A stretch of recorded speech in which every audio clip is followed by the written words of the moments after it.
राम हा शाकाहारी नव्हता, तो मांसाहारी होता. राम हा शाकाहारी नव्हता, तो मांसाहारी होता. प्रभू श्रीराम हे शाकाहारी नव्हतेच, ते मांसाहारी होते. 14 वर्ष वनवासात राहणारे राम शिकार करून खायचे, असं वक्तव्य केलंय राष्ट्रवादी काँग्रेसचे आमदार जितेंद्र आव्हाड यांनी. राम हा शाकाहारी नव्हता, तो मांसाहारी होता. शिर्डी येथे राष्ट्रवादी काँग्रेसचे पदाधिकारी, कार्यकर्ते आणि नेत्यांचं शिबिर आयोजित करण्यात आलं होतं. याच शिबिरात बोलताना जितेंद्र आव्हाडांनी हे वक्तव्य केलंय. शिकार करून खाणारा राम तो आमच्या बहुजनांचा. तुम्ही जिथे आम्हाला सगळे शाकाहारी बनवायला जातात, की आम्ही रामाचा आदर्श पाळतो आणि आम्ही मटण खातो. हा रामाचा आदर्श. राम हा शाकाहारी नव्हता, तो मांसाहारी होता. 14 वर्ष जंगलात राहणारा माणूस कुठे जाणार हो ते शाकाहारी शोधायला? बरोबर आहे की नाही? जे बोलतो ते खरं बोलत असतो मी. 22 जानेवारीला अयोध्येत प्रभू श्रीरामांच्या मंदिराची प्राणप्रतिष्ठा आहे.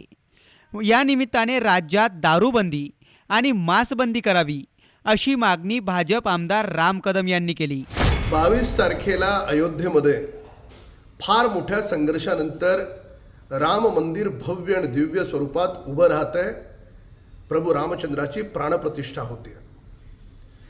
450 वर्षाच्या संघर्षानंतर कोट्यावधी राम भक्त ही दिवाळी साजरी करणार आहेत. तर या पवित्र दिनी महाराष्ट्रामध्ये एका दिवसासाठी दारूबंदी आणि मांसबंदी करावी, अशी माझी माननीय मुख्यमंत्र्यांना विनंती आहे.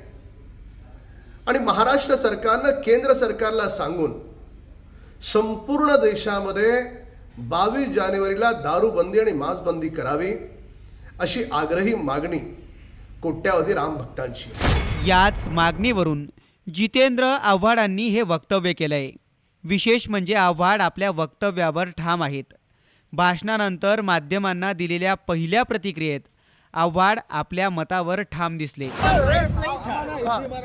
खाते क्या थे राजा राम, और राम क्षत्रिय था, तो क्षत्रिय का खाना ही मांसाहारी होता है. लेकिन आप कह रहे हैं इसको लेकर कंट्रोवर्सी कहीं ना कहीं होती है, आपको नजर नहीं आ रही? क्योंकि राम को मांसाहारी करना, क्या कंट्रोवर्सी? कंट्रोवर्सी क्या? राम का खाना क्या था? कोई बता देवे कि राम मेथी की भाजी खाता था? सर तुम्ही जे वक्तव्य केलेलं आहे त्यावर अजूनही ठाम आहात का? हो, ठाम आहे ना. या देशामध्ये 80% माणसं ते राम भक्त आहेत. आणि त्या काळामध्ये तुम्ही जर अँथ्रोपॉलॉजी वाचली तर मांसाहारीच माणूस.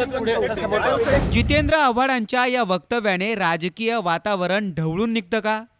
आव्हाडांच्या या वक्तव्यावरून आता सत्ताधारी काय भूमिका घेतात आणि प्रभू श्रीरामांवरून राज्याच्या राजकारणात काय महाभारत घडतं, हे पाहणंच महत्त्वाचं ठरणार आहे. ब्युरो रिपोर्ट, साम टीव्ही न्यूज, मुंबई. देश विदेशातील प्रत्येक घडामोडींचे लाईव्ह अपडेट मिळवण्यासाठी आता साम टीव्हीच्या सर्व सोशल मीडिया प्लॅटफॉर्मला लाईक, फॉलो आणि सबस्क्राईब करा. तसंच सर्व नोटिफिकेशनसाठी बेल आयकॉन प्रेस करायला विसरू नका.